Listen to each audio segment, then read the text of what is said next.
All right. For the recording, welcome back. We are the TongLen practice module studiers. This is our eighth class. It's November 30th, 2025. So our eighth class is our final class of this module. Although there's lots more to learn about TongLen. It's like we have enough, we'll have enough to work with it. So let's gather. Actually, we'll do our opening prayers and then I'm going to yak for a while. And we'll save our meditation for towards the end. So let's gather our minds here as we usually do. Please bring your attention to your breath until you hear from me again.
Now bring to mind that being who for you is a manifestation of ultimate love, ultimate compassion, ultimate wisdom, and see them there with you. They are gazing at you with their unconditional love for you, smiling at you with their holy great compassion, their wisdom radiating from them, that beautiful golden glow encompassing you in its light.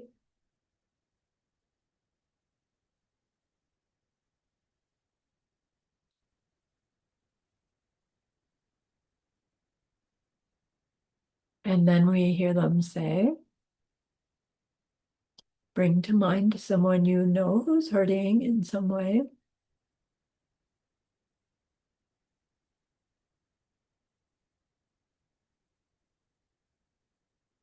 Feel how much you would like to be able to help them.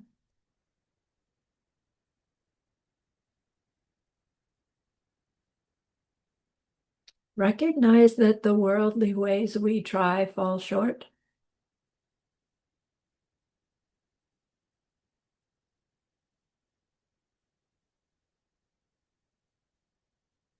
How wonderful it will be when we can also help in some deep and ultimate way, a way through which they will go on to stop their distress forever.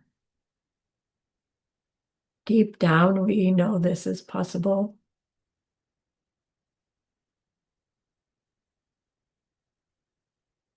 Learning about karma and emptiness, we glimpse how it's possible.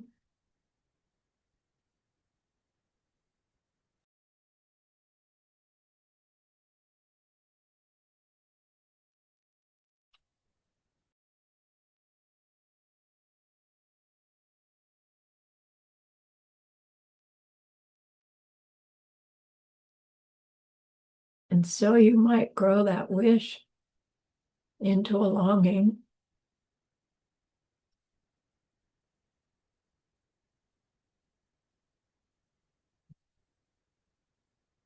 And that longing into an intention.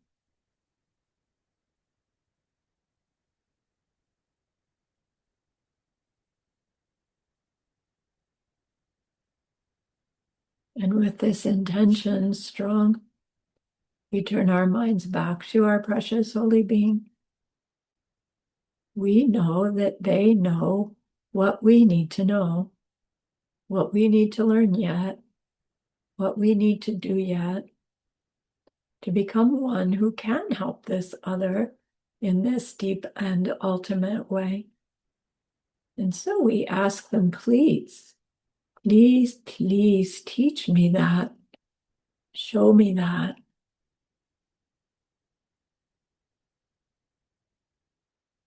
And they are so happy that we've asked. Of course, they agree. Our gratitude arises. We want to offer them something exquisite. And so we think of the perfect world they are teaching us how to create. We imagine we can hold it in our hands and we offer it to them, following it with our promise to practice what they teach us, using our refuge prayer to make our promise. Here is the great earth, filled with fragrant incense and covered with the blanket of flowers. The great mountain, 4 lands, wherein the jewel of the sun and the moon. In my mind, I make them the paradise of a Buddha and offer it all to you. By this deed, may every living being experience the pure world. Idam Guru Ratna Mandala Kamirya Tayami. I go for refuge until I am enlightened to the Buddha, the Dharma, and the highest community. Through the merit that we do and sharing that I do and sharing this class and the rest, may we reach Buddhahood for the sake of every living being. I go for refuge until I am enlightened to the Buddha, the Dharma, and the highest community. Through the merit that I do in sharing this class and the rest, may we reach Buddhahood for the sake of every living being. I go for refuge until I am enlightened to the Buddha, the Dharma, and the highest community.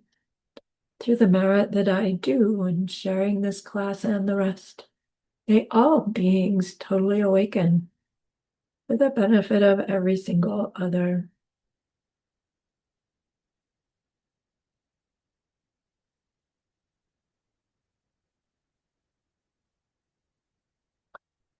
So last class we were doing TongLen on someone we really don't know, right? They're familiar, but we don't really know them. And like, why would we do that?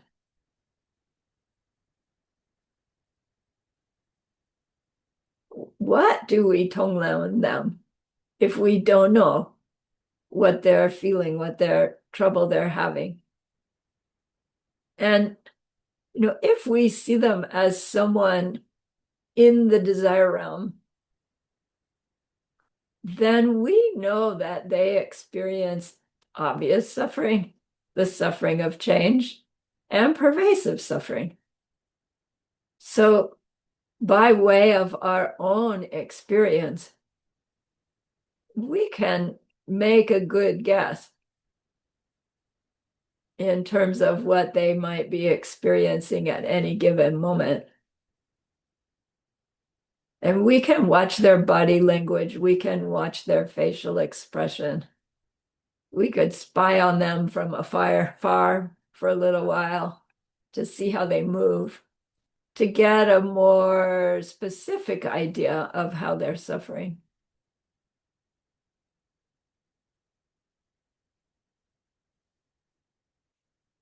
And and and we can always include those other levels of distress that we know anyone is experiencing, right? The end, then it's gone level, the pervasive suffering level. And we are aware of the 84,000 mental afflictions that arise in the mind of a desire realm being that compel them to act in a certain way if they don't have some other method of deciding their behavior. And so, again, just by seeing them as a desire realm being, there's all kinds of stuff that we could work on to TongLen them. Any suffering we see in them, in another, on whatever level that we see, that's the level we work on. We help them with the TongLen. And if there's a worldly way to try to help, we do that as well. So it's important to recognize we're wanting to grow TongLen as our default method of helping anyone we come across. But we don't want to think of it as, well, then that's all I have to do. Technically, it is. If and when our default TongLen is frequent enough,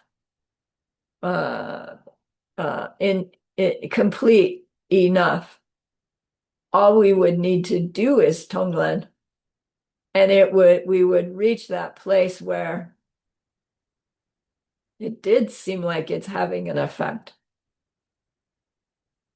That'll happen as we're getting close to our enlightenment. Meanwhile, of course, we also try to do worldly things to help.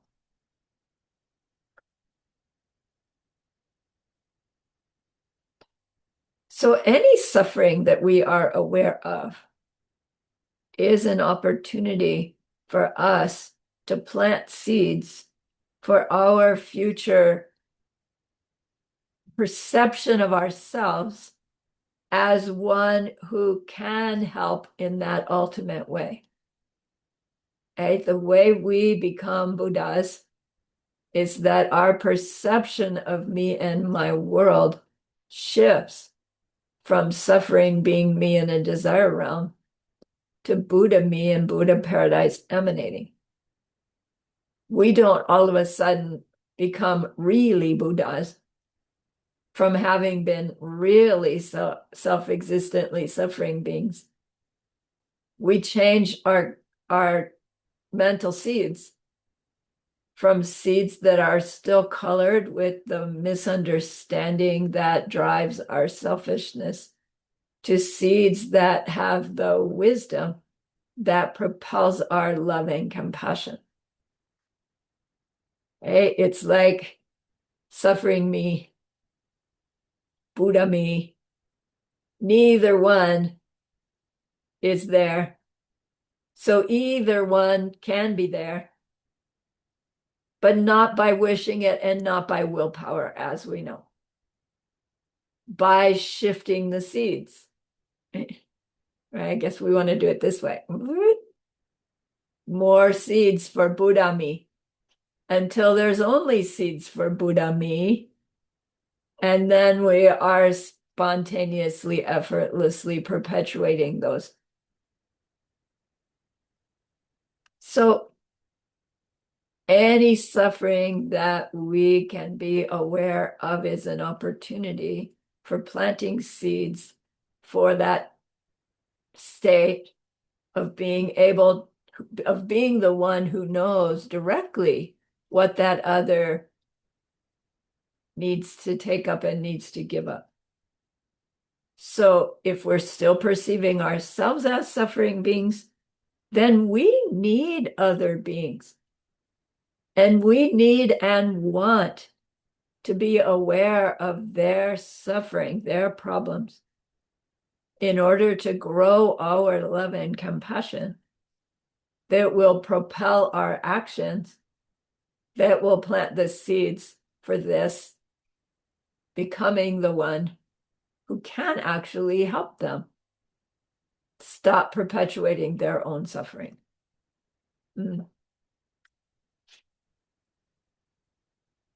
We are coming to understand, I hope, better and better how it is that TongLen works. We've talked about it quite a bit.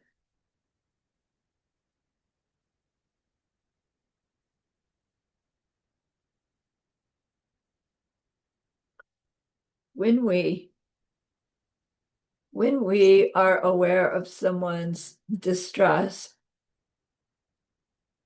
and we understand whatever they're experiencing is ripening results of their own past deeds, whatever I perceive of them experiencing is ripening results of my past deeds. And it's all driven by this big mistaken belief that our happiness will come from something that I get. And and at least I understand that that belief is a mistake, and so it could end.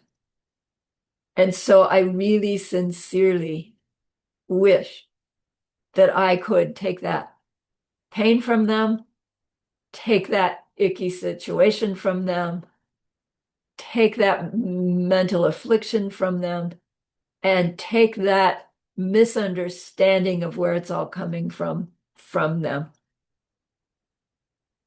And when we see ourselves specifically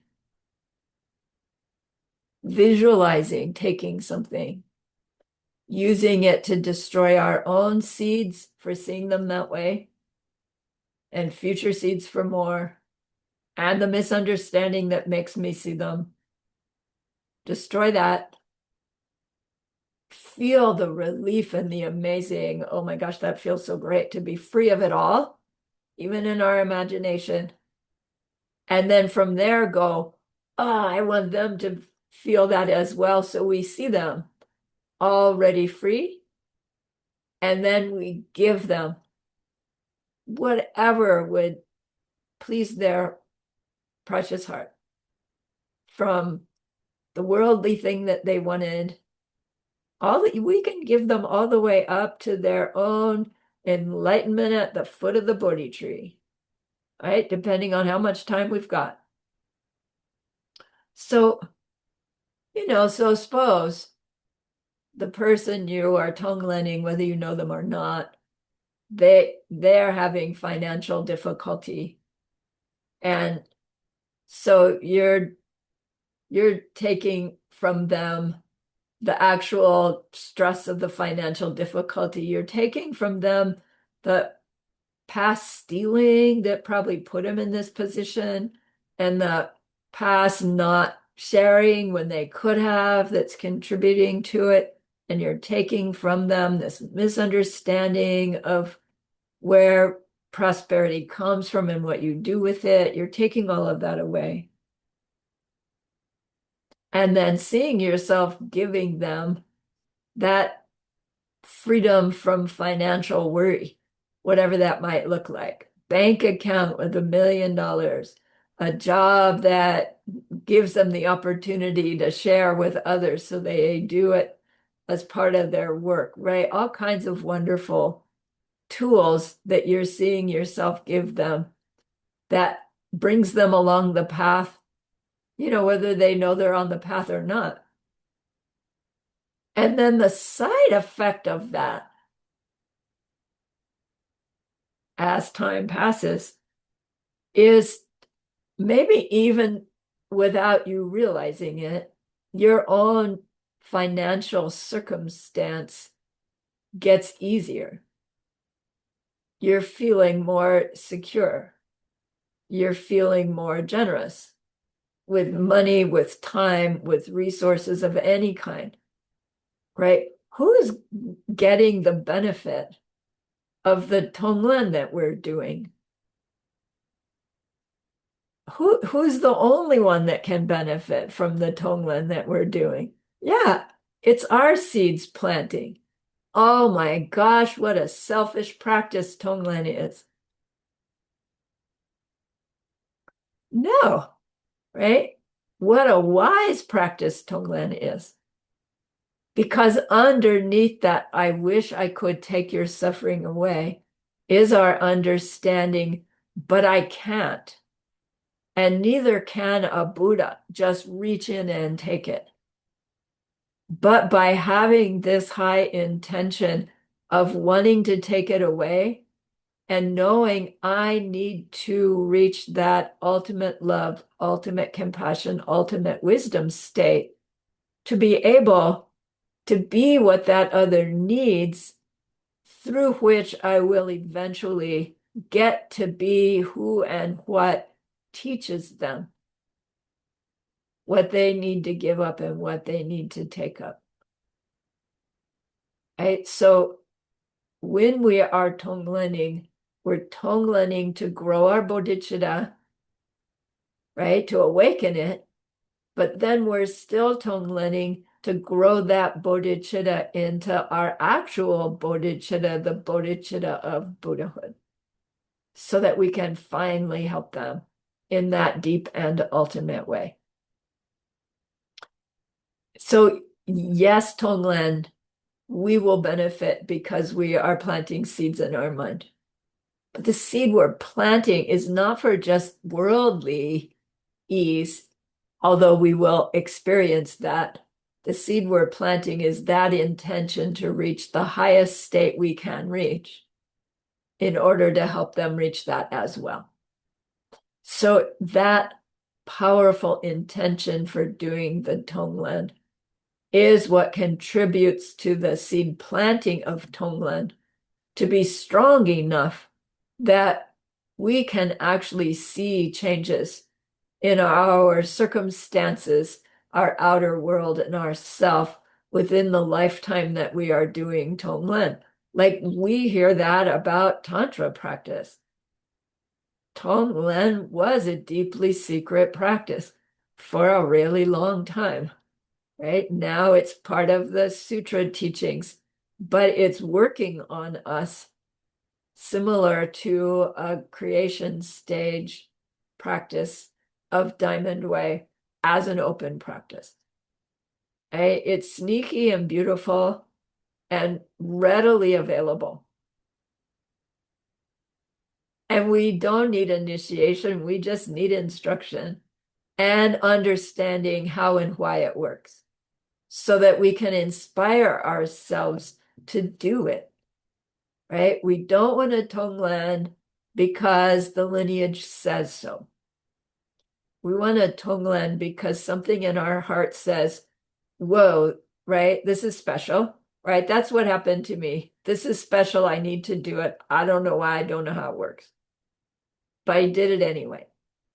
And then now that I know how it works, and even now that I've been in the Diamond Way for blah, blah, blah, and I come back to the Tonglen, it's like, right, it's all we need. It's like all that other stuff I've done, great, it's prepared me for Tonglen. Yeah, true. Diamond Way has other stuff, but it's all happening the same as Tonglen. Right? So do our Tonglen well, Diamond Way will happen. That was my experience. Do your Diamond Way well, and Tonglen will happen. Right? Sarani's words, not Geshe Michael. Because why are we Tonglening? In order to become Buddha, so that we can really help those others. So it's a beautiful, beautiful practice, as we see.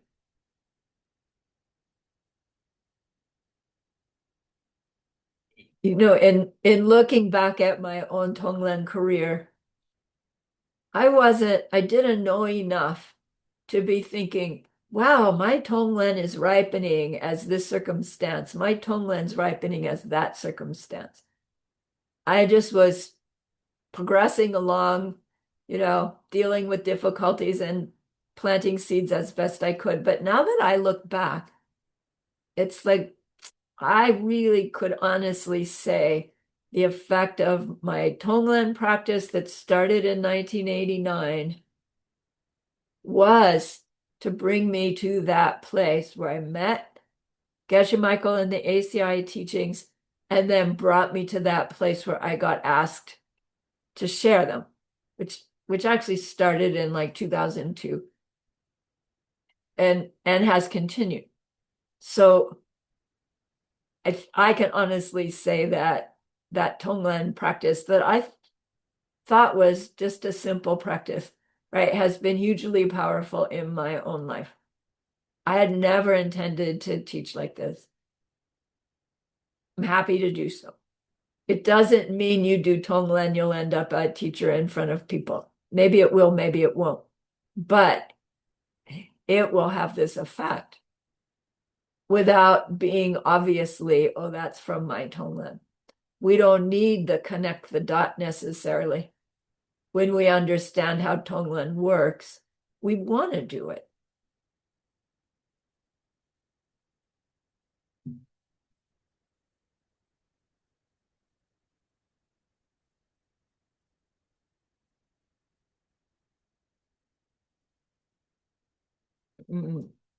So the so we've learned we can TongLen our future self, and that qualifies as TongLening someone we love, whether we admit it or not, right?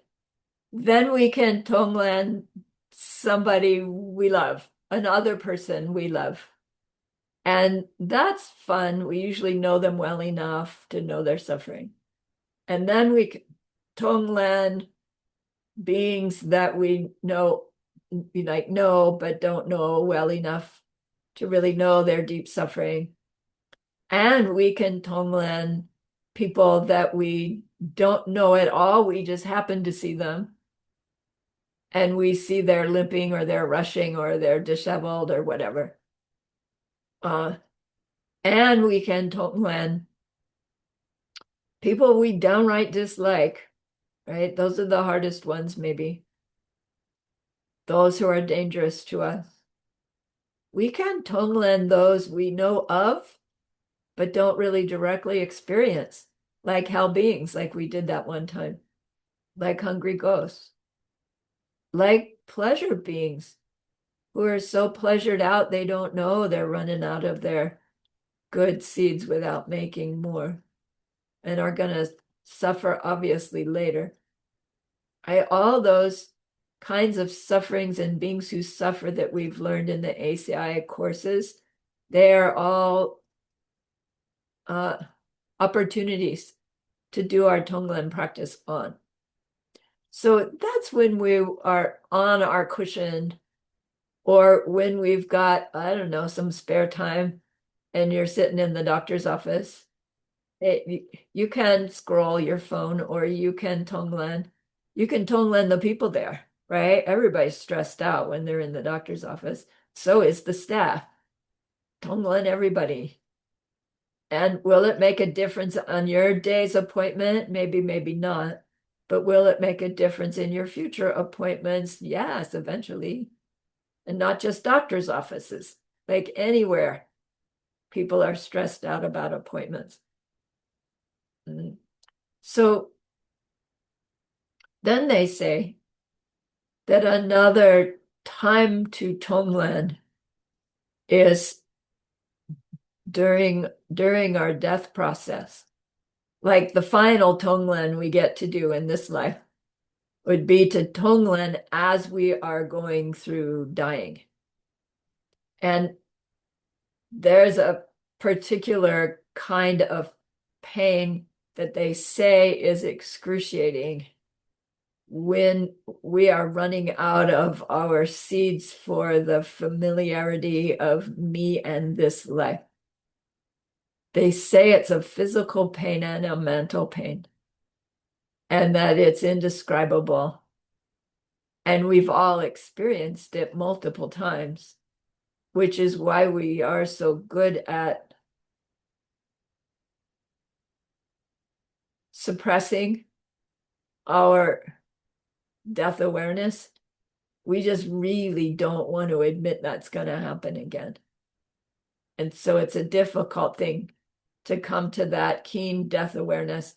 When we do, it's pretty motivating. And especially if we ever have some kind of recall of it, it would be really motivating. I have not had that. So we can learn how to TongLen as we are going through that process. You know the term POWA, P-O-W-A. There are initiations that we get to practice POWA. And Geshe-la always, is a little derogatory about doing those because we have the tendency to think, oh, I got POWA initiation, so POWA is just going to happen to me. It means transfer of consciousness. That means I don't need to be worried about my dying because I've had POWA. And it's like, yeah, that would be true if you followed your POWA initiation with training in how to do it. And then you practiced it regularly so that you were so familiar with the practice of POWA that you could also do it as you are dying. Our tradition says, look, you do your sutra and diamond way practice well, and you are not going to perceive yourself die. Will this life run out? Yes, but it will not be perceived as dying. So they say you don't want to be doing POA in order to prevent the usual dying pain, because we don't need to. There are other more important things to do. But curiously, in order for those more important things that we learn to do to be effective, they have to be done with a mind, a heart that's been cleaned out, right? And merit's been put in. And a very effective way of doing our clean out and put in is, guess what? TongLen. TongLening is the Gelugpa version of POA. To be able to think this pain that I'm gonna have, or that I'm having if I'm going through the process of dying. I understand it's my ripening seeds. I'm thinking of my me 2 days from now or 2 hours from now and all the pain that they're having. And I'm going to suck it into this me now.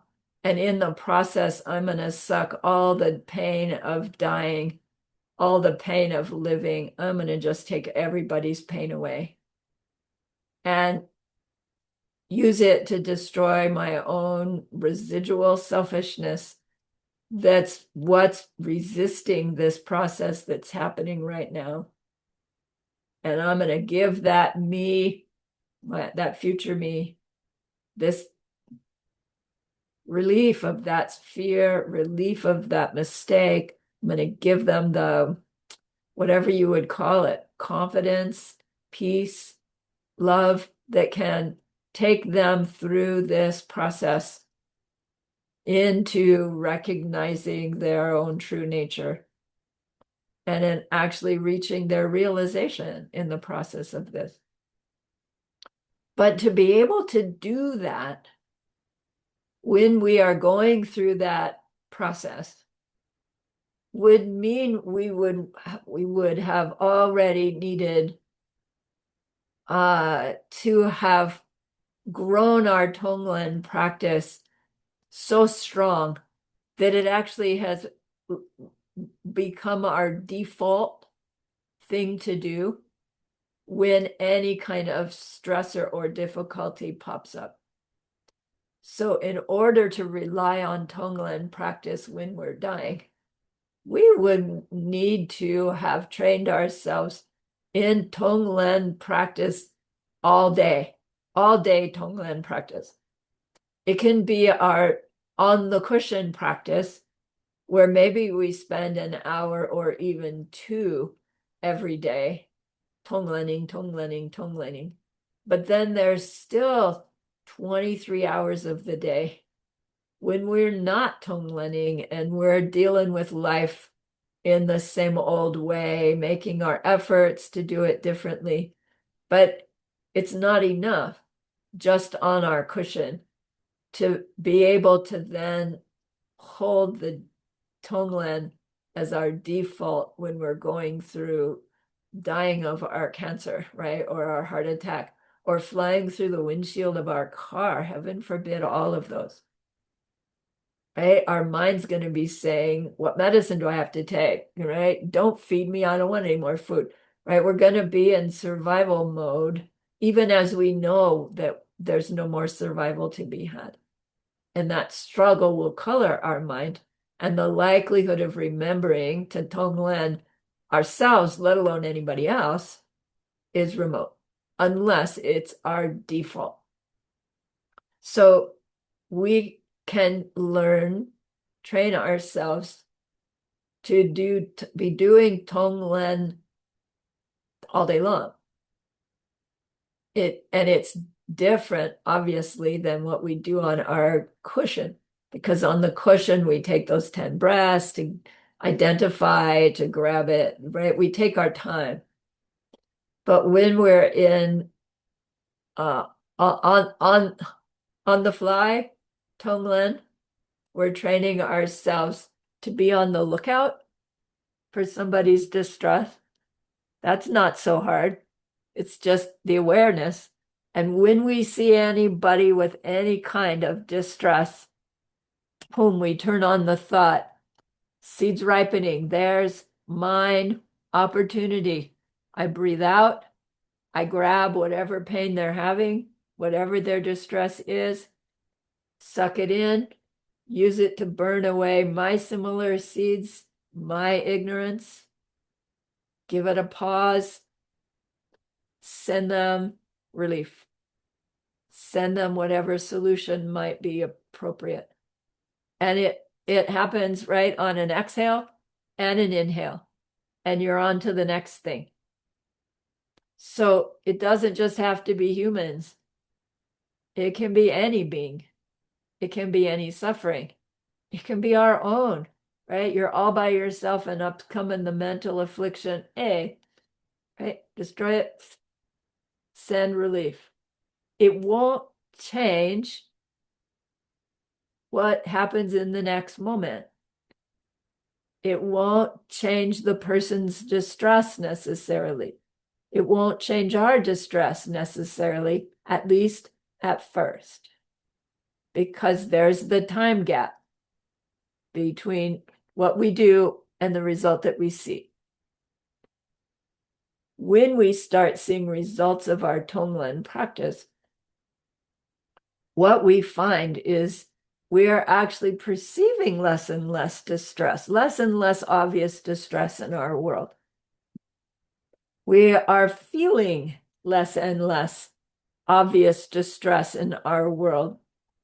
That then doesn't necessarily mean your knees stop hurting, but your attitude towards your knee hurting is shifting.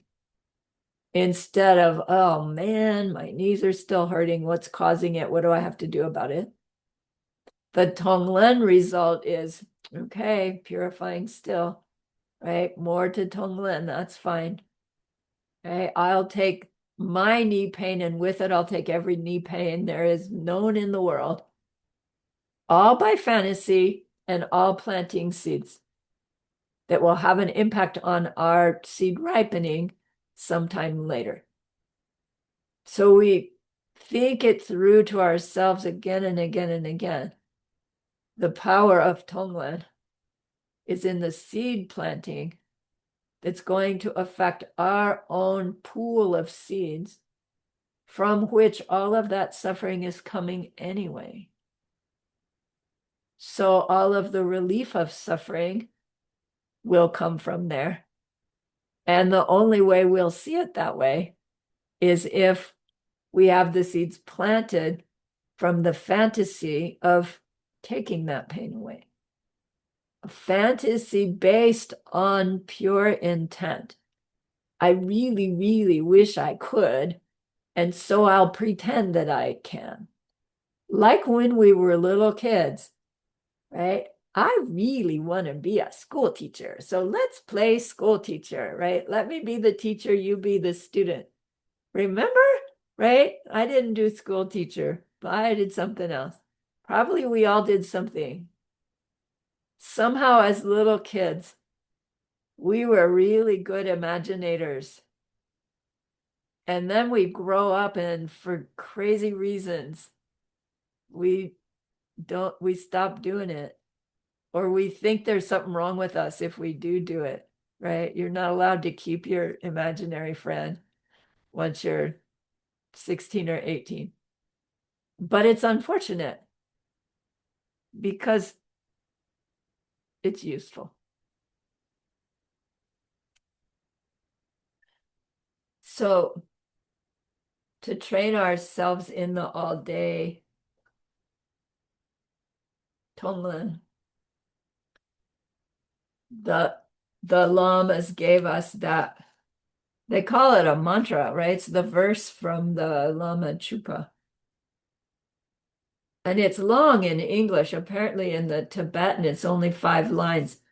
But I never received the oral transmission of the Tibetan. And where I have it, it's in the squiggles, and I can't read the squiggles.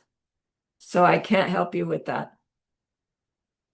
The verse is, and then my high holy Lama, Lord of all compassion, give me your blessing, please, so that all the pain of mother beings, all their bad deeds and obstacles may ripen upon me now. Remember this?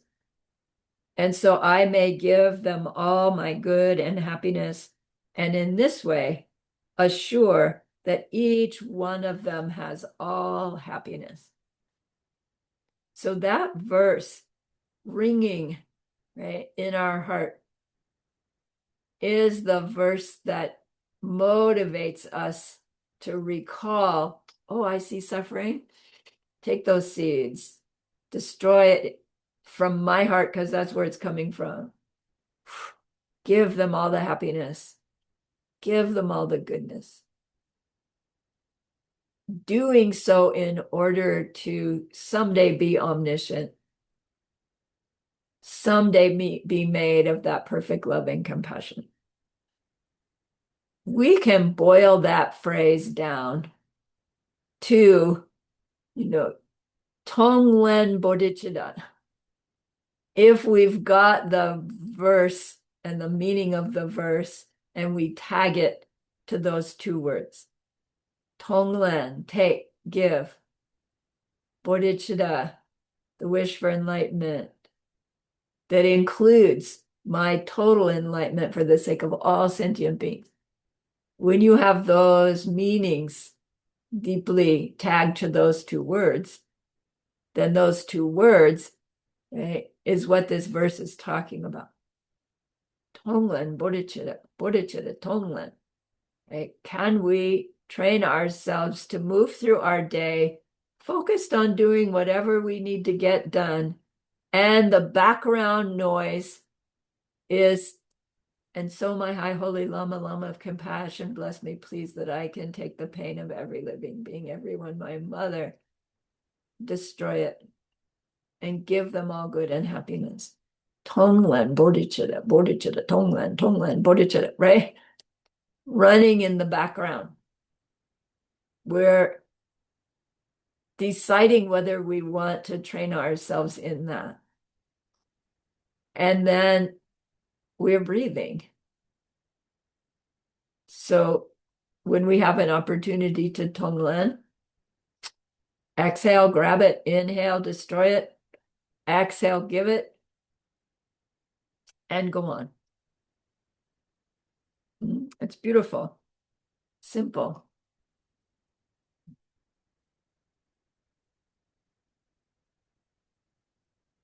6:44, that's all that took. I thought it would take me longer.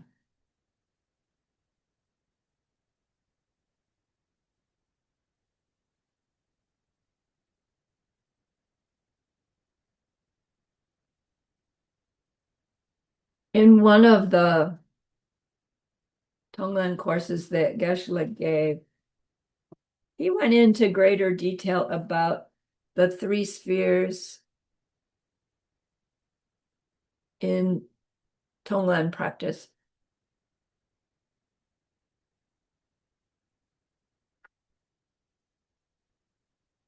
I'm thinking, shall we do that or shall we just do a meditation and finish early?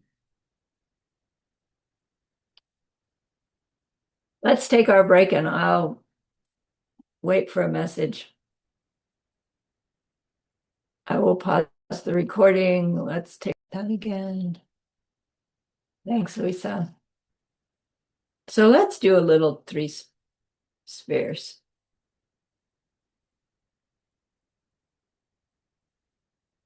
So when we are tonglening, we have the me doing the tonglen. We have the one we are tonglening on, and we have the doing of the tonglen. And we understand with the emptiness of the three spheres is each aspect of that experience. They are all empty of not being seeds ripening and seeds planting.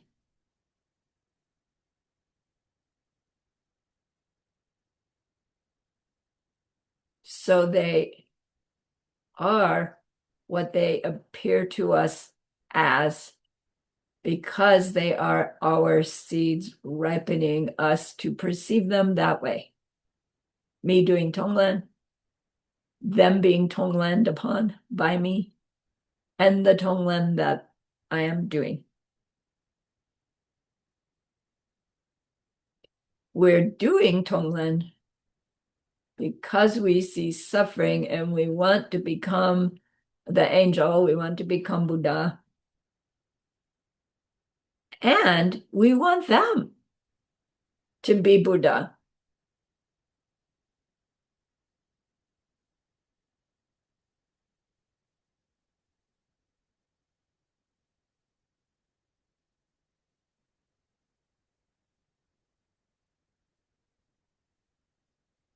So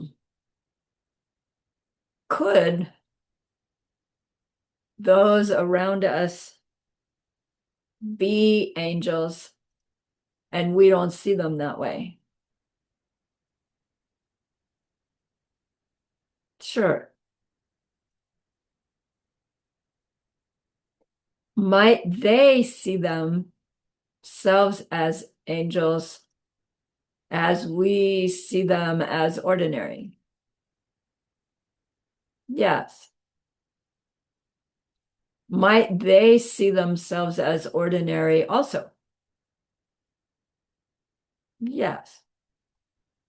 Might we see them as angels and they see themselves as ordinary? Yes. Right. All of that is possible at any given moment, actually. Mm.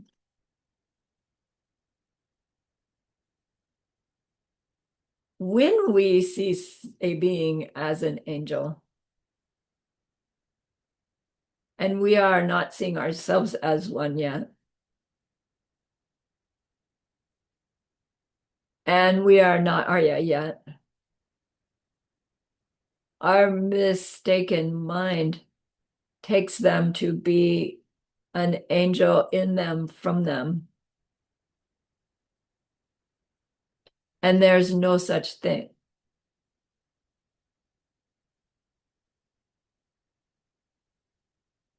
When we perceive one as an angel and we are Arya,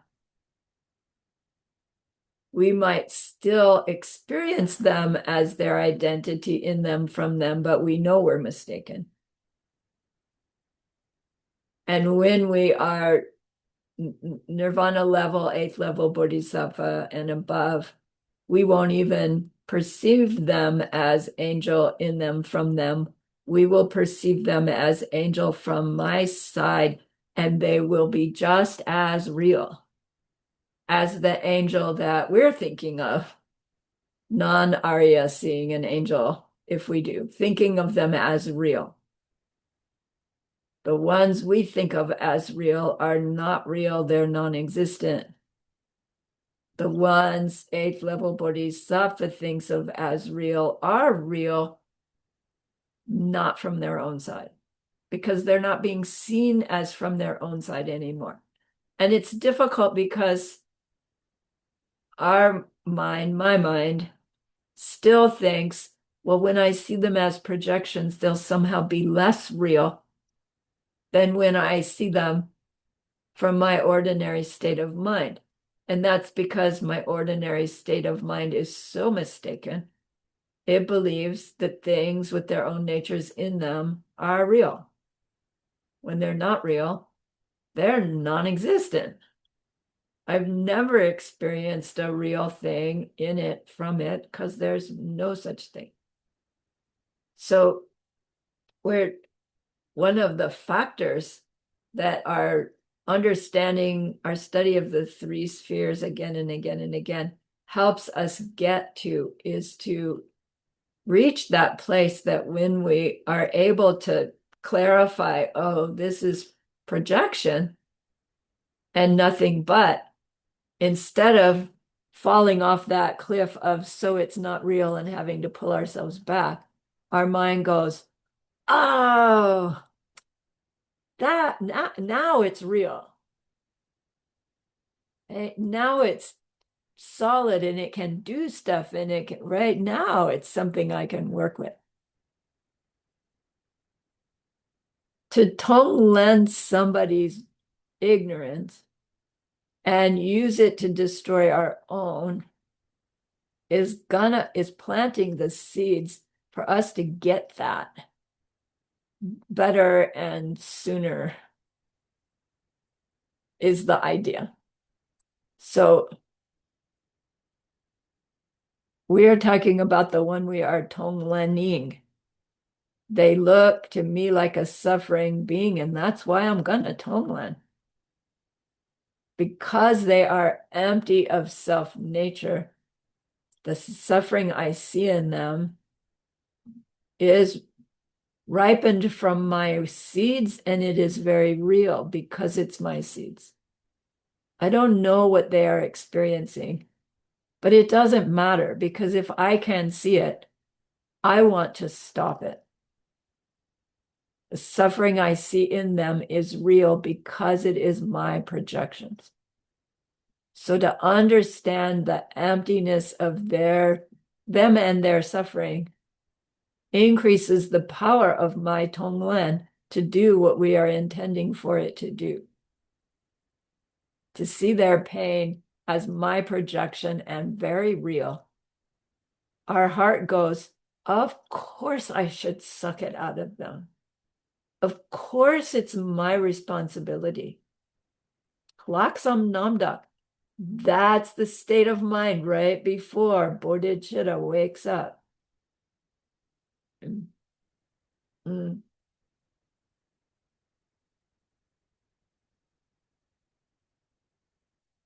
We said before, if you TongLen somebody's financial difficulty, the side effect is going to be the end of your financial difficulties.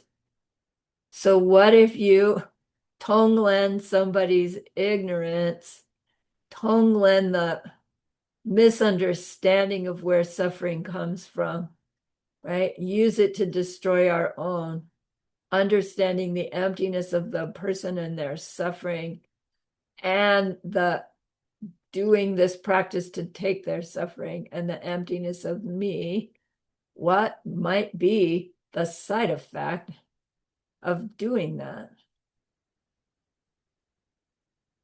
Perceiving our own self as closer and closer to that angel being, especially if what part of what we give to the other is them seeing themselves as that enlightened being. Well, I can't make them see that. No. In doing so, you are seeing them as an enlightened being.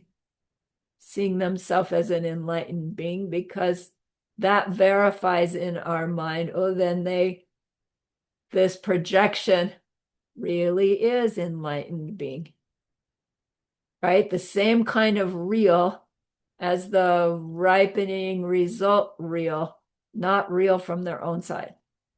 Me perceiving them, perceiving themselves as Buddha. I have to be Buddha to do that. So to imagine that as the final result of our TongLen, all the stuff we give them, then give them that awareness of their own Buddhahood. Side effect? Oh, gee, because of the emptiness of me, it is possible. I mean, the TongLen so you think me when I say me, you think you're me.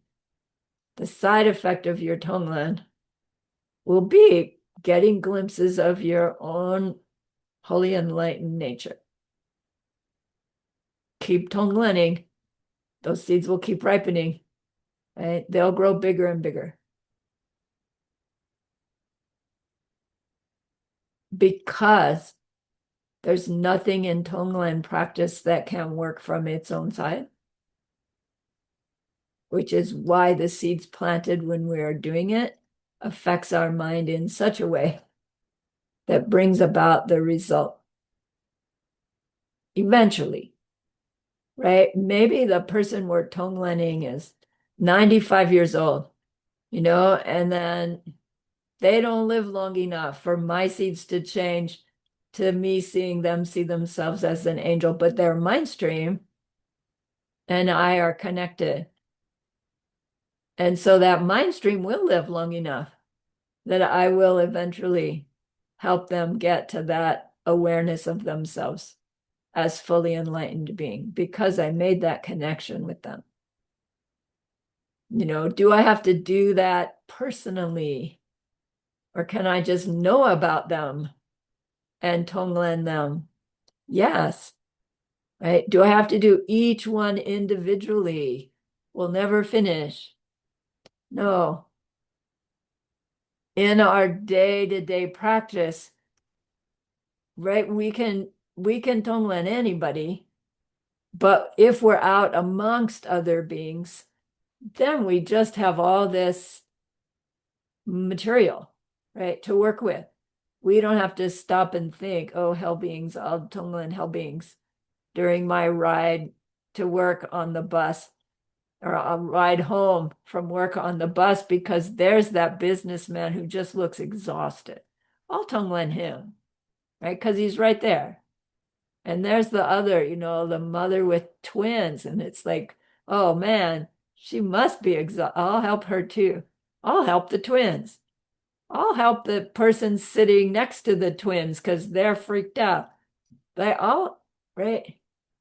And suck it in, blow it out. It's so easy. When typically our default mode is, can I stay far enough from those twins that they're not going to spit up on me? Or, right, can I, like, how am I going to protect myself? How am I going to keep me happy? We're wanting to shift to default mode TongLen. I see somebody's distress and pain. I'm going to care enough to TongLen. And our interaction with them may just be to smile. What will happen is our own heart will soften and we'll be more likely to smile at the exhausted guy, more likely to be the one that sits next to the twins to save somebody else, right? More likely for it to occur to us to be something a little bit, to do something a little bit more helpful, a little bit more caring than we might have otherwise thought to do. Because our default TongLen is affecting our heart. It's affecting our very personality. And we're looking for opportunities for just some little worldly way of surprising somebody with some kindness. And it's so fun to do. It's fun to be on the receiving end of that which I am more and more simply because of my age. It's quite astonishing. And it's like, oh, I know where I planted that because I was the one trying to do that. Grab the door. Can I help you with your groceries? Right here, go in front of me in line. Happens to me all the time now. Mostly there's no line, but when there is, like here, go in front of me, right? Because I've got my arms full and I look like a old lady with my arms full. I appreciate that. My seed's ripening. So anyway, 3 spears of the TongLen. That's enough. Let's do our sit together. And then you'll be TongLen experts.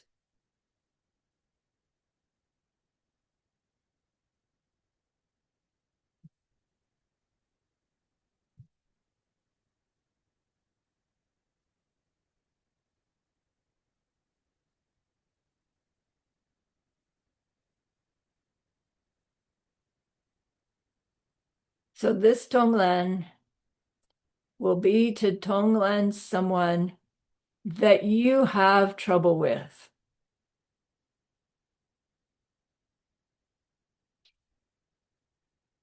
We can have trouble with somebody we really don't know. Don't do that one. Do this time, do somebody you know that they're the one that pushes your button or whoever, right? It could also be somebody you love, right? Who you also have trouble with. That's common.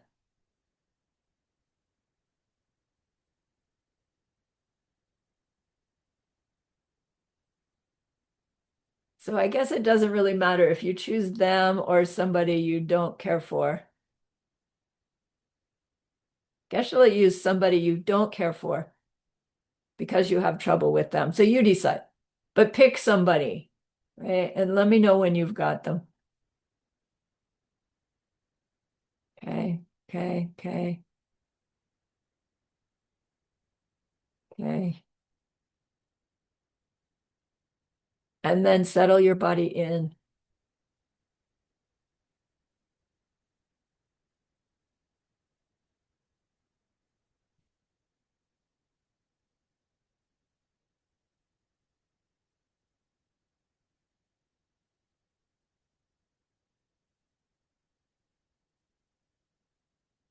When you have it set, you come to your breath at your nostrils to trigger the mind to get set, focus, clarity, intensity on the breath sensation. Will you do 10?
Now for refuge, think of just one of those amazing special qualities that you will have as your Buddha you. Pick one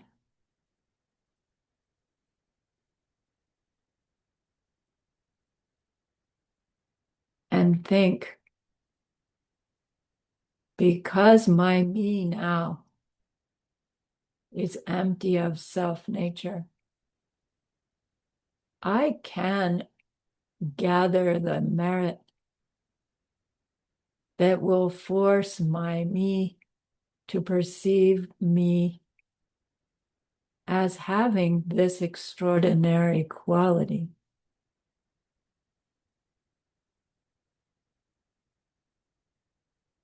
Imagine what it will be like to be that empty me,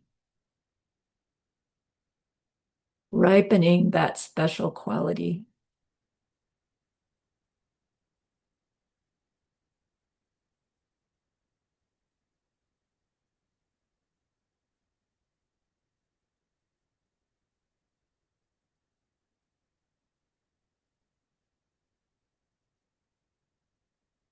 And what will you do with that special quality? Who will you help?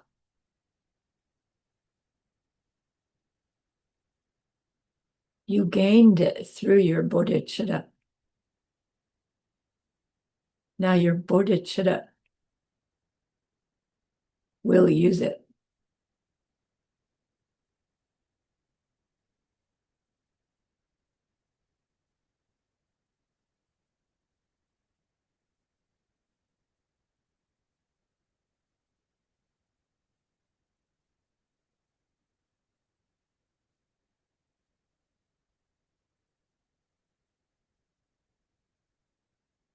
Now recall that precious holy angel guide who's been helping you learn how to plant the seeds to create that future you.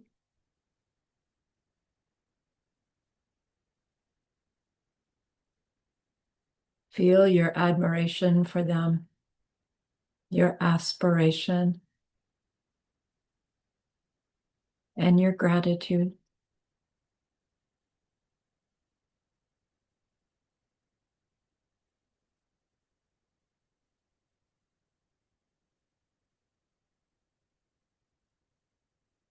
Make them an offering.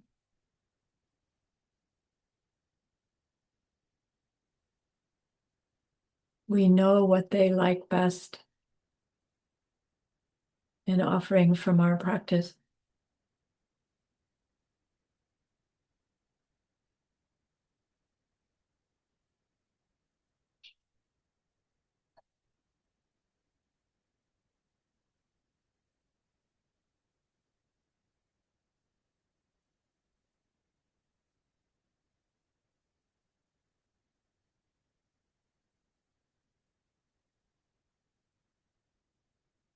Then we clean our hearts of any negativity or obstacles.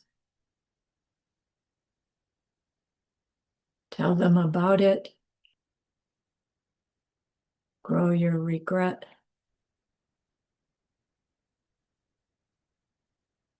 Establish your antidote and your restraint.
And fill that space with rejoicing.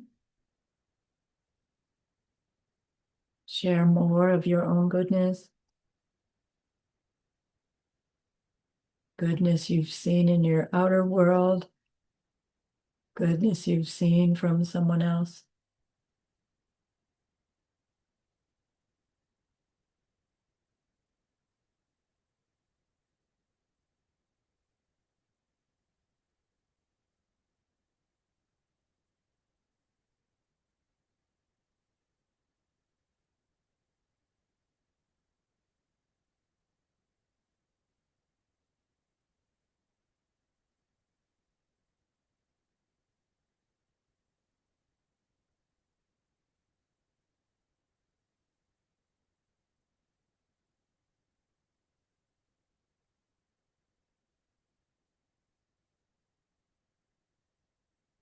Ask that holy being to stay close, to continue to teach you, guide you, bless you, support you.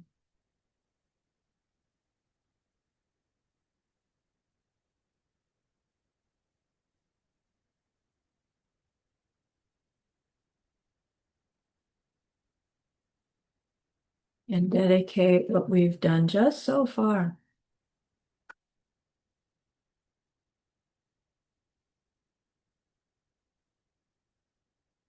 to deepening your TongLen practice, both on and off the cushion.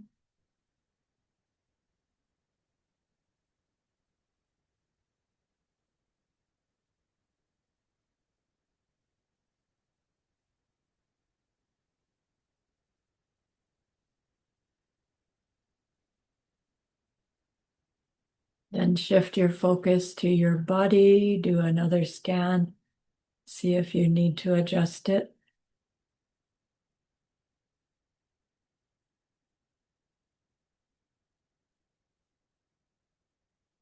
Then come back to your breath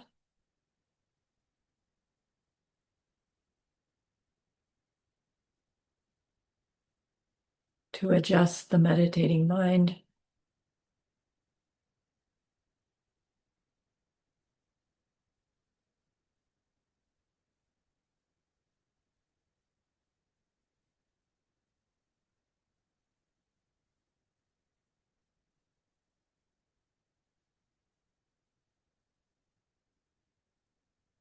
And then bring to mind that person you have trouble with.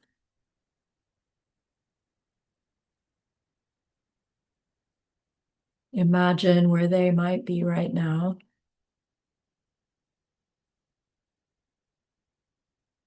And imagine you can be that invisible being in front of them.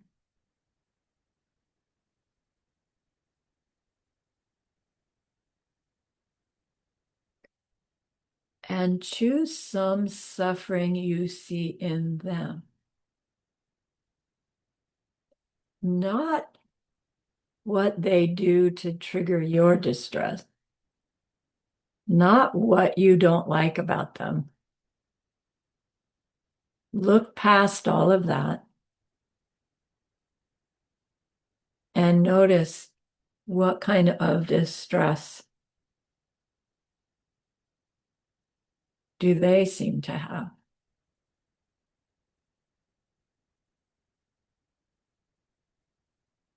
I'll give us a minute to think that through.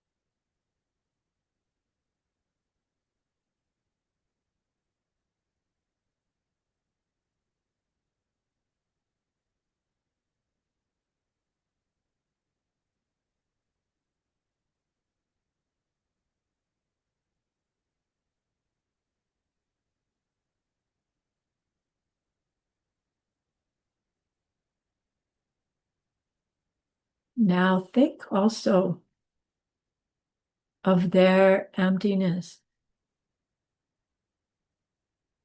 They are not unpleasant from their own side.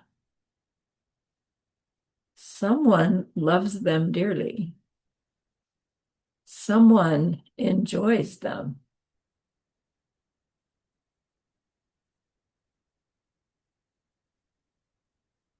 Recognize their unpleasantness is our own seeds.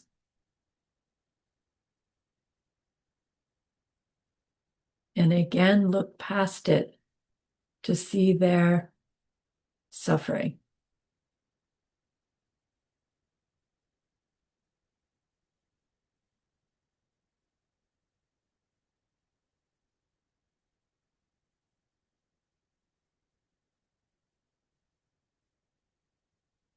See that suffering as that black stuff moving around in their inner being. See also the black of their future similar distress and the way they probably act and react to others colored by that distress.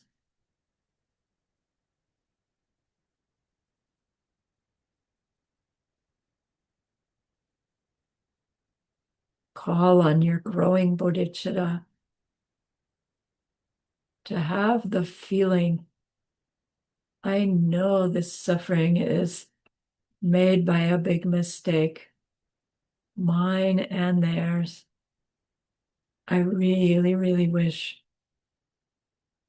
I could reach into them and take it from them.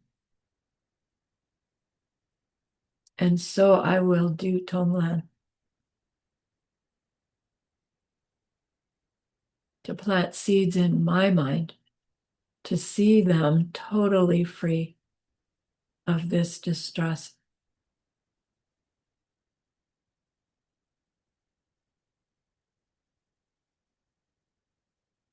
And then use the power of your concentration, focusing into the middle of their chest to draw all that black yuck into the tight little ball. Use 10 breaths to gather it all.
Then shift your focus to your exhales with your determination to use your exhale to reach into them, to pull that black ball of their suffering away.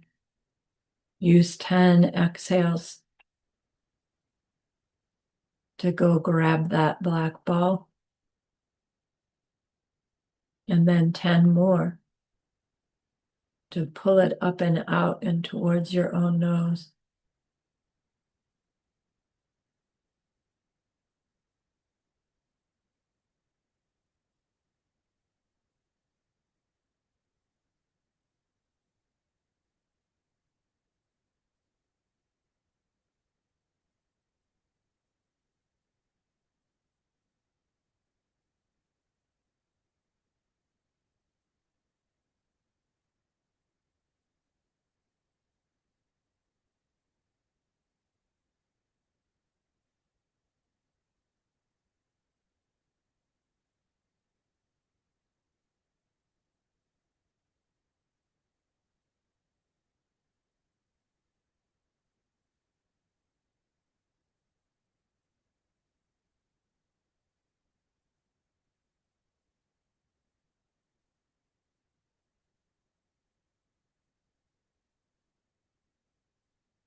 Do you have that black ball hovering below your own nostrils?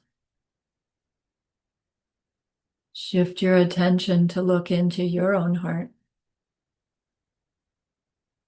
See that little flame.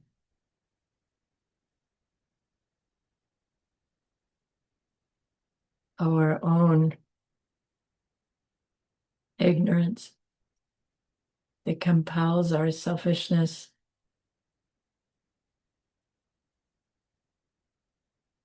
that made the impulse to plant the seeds, that made me see this other as a troublesome person and as a person with that kind of suffering.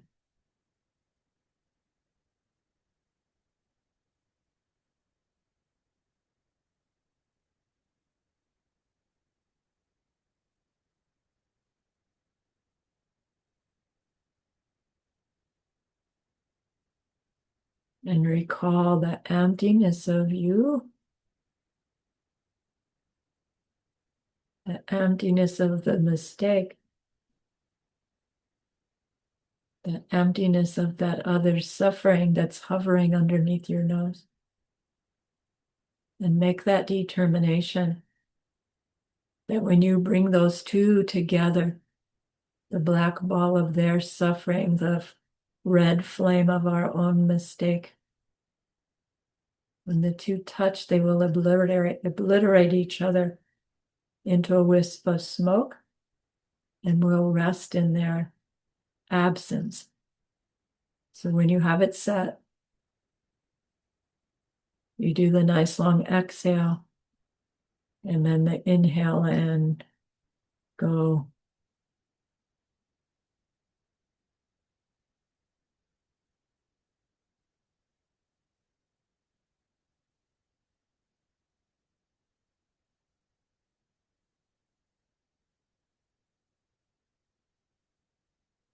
Breathing normally, enjoying the absence.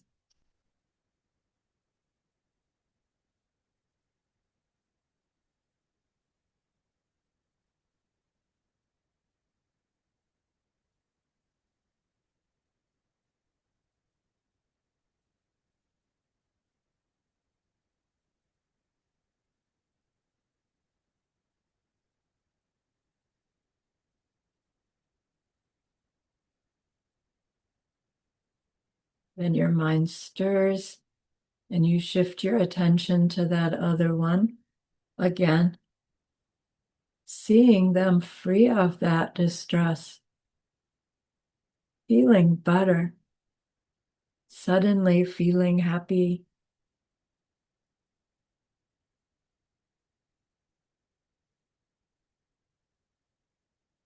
seeing them happier.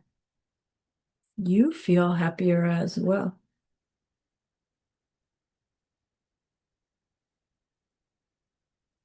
It's a powerful thing to enjoy the happiness of someone you don't care for so much.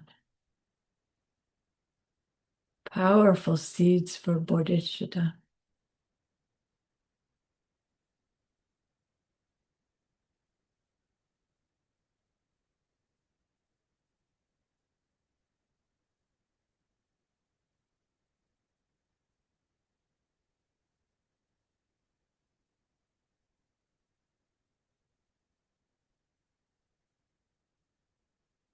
Then decide to give them even more than just this relief. See inside your own being that white light of wisdom, love, and decide to give it, to share it with this other. And so with each exhale, that white light of love, wisdom flows towards them a little further, a little further.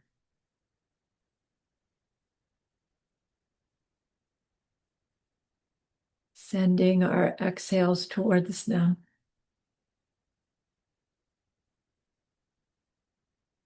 seeing it reaching them,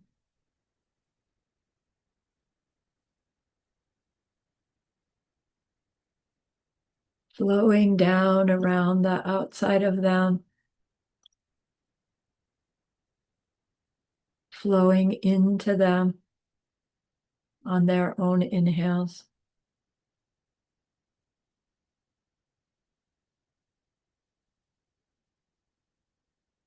Filling the inside of their body.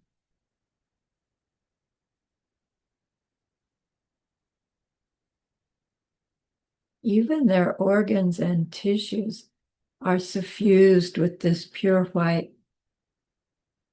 light of your love, your compassion, purifying them of anything that's wrong.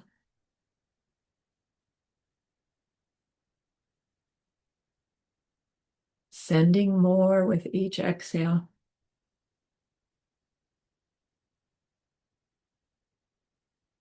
Watching as their body gradually transforms into a body made of light.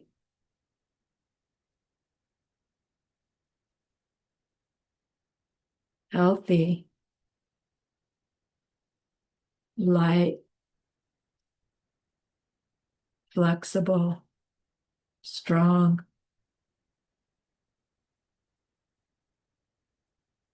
loving, caring.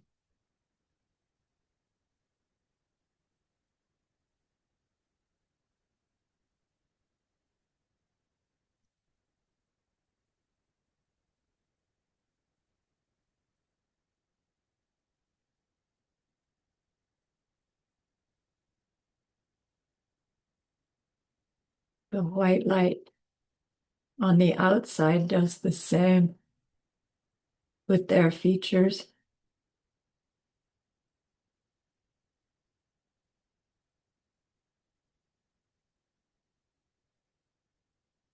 Their facial expression becoming so loving, so beautiful.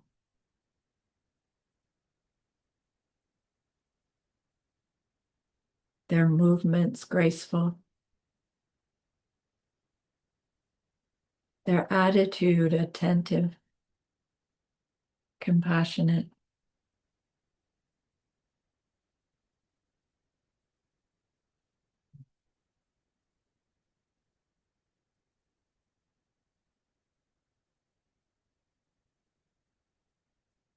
Your white light of love, compassion, wisdom still flowing into them.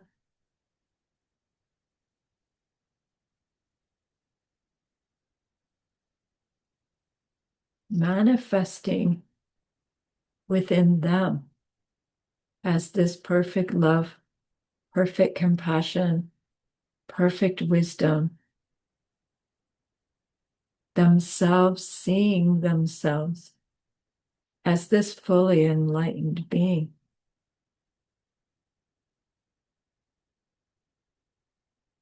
You help them reach that.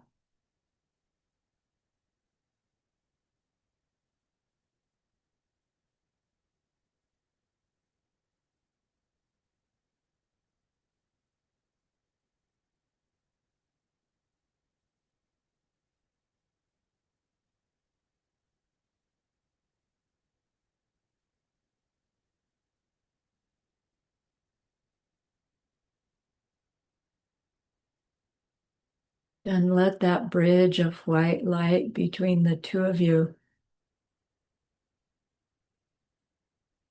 let go so that they draw in and you don't need to send anymore. Feel how good it feels to have helped them in that deep and ultimate way.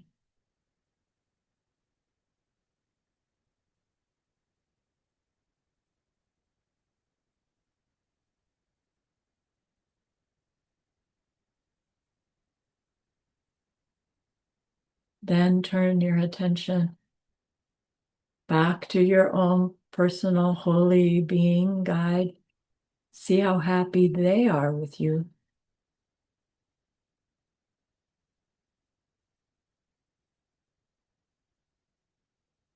Think of the goodness that we've done.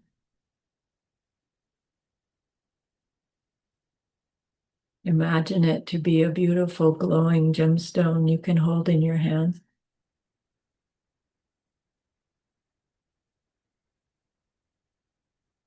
Feel your gratitude and your devotion to that precious being. Ask them to please, please stay close, to continue to inspire you and help you and support you and teach you. And offer them this gemstone of goodness. See them accept it and bless it. And they carry it with them right back into your heart.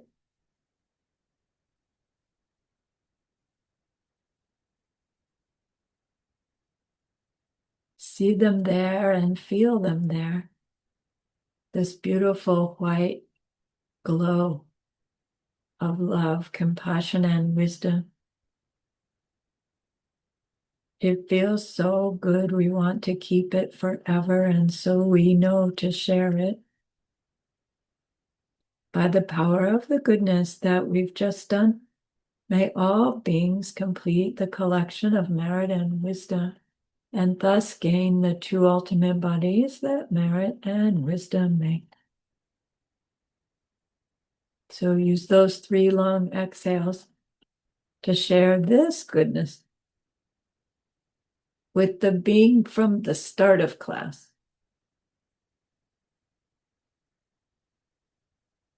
And then with everyone you love. And then with every existing being everywhere. See them all filled with loving kindness, filled with wisdom, and may it be so.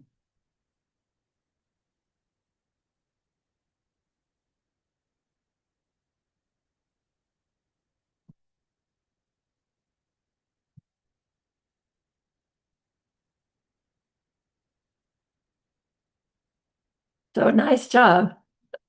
You just planted some important seeds, didn't we? Yay. Nice, thanks. So anything need clarifying before we say good night, goodbye? Yes, Tom. I was wondering, I'm not sure how to correctly ask it, but when we were in the retreat last year and when we learned the Vajrasattva, you were saying that if we do that practice, everything after will be like more, like better. So you said if we do like the Vajrasattva and then we do like the Heart Sutra, like reading practice, it would be like more powerful. Um, so I was wondering where would like TongLen would fall in like order of like practices of how to make it more if I do it in my daily practice. If I don't know how to ask it in a better way, I'm sorry. Where to put it in your daily session? Yes, or if it matters because it actually infuse our bodhicitta, like yeah, I don't know. Right. Probably a good place to put it would be right after your meditation preliminaries. Just do some short tonglen on somebody. And you could include in your tonglen giving them, for instance, a Vajrasattva session where they get nicely purified, right? Beyond the purify you do, give them a Vajrasattva practice, and then go on to your own Vajrasattva practice because the effect on the Tonglen will arrange your subtle body so your Vajrasattva can be a little more effective. Thank you. Yeah, nice. Anything else? Okay, sweet. Thank you for the opportunity. I appreciate it a lot. And right, we'll be back together in this time zone in January. I'll send the stuff later. Uh, I'll send an announcement. You'll need to say, yes, I want to join ACI 11 in order to get on the list, right? I'll do that right before we go away. Okay. Alrighty, I'm stopping the recording. Happy holidays, everyone. Have a wonderful Five Houses program if I don't see you before. Okay, I'm stopping recording. Yes.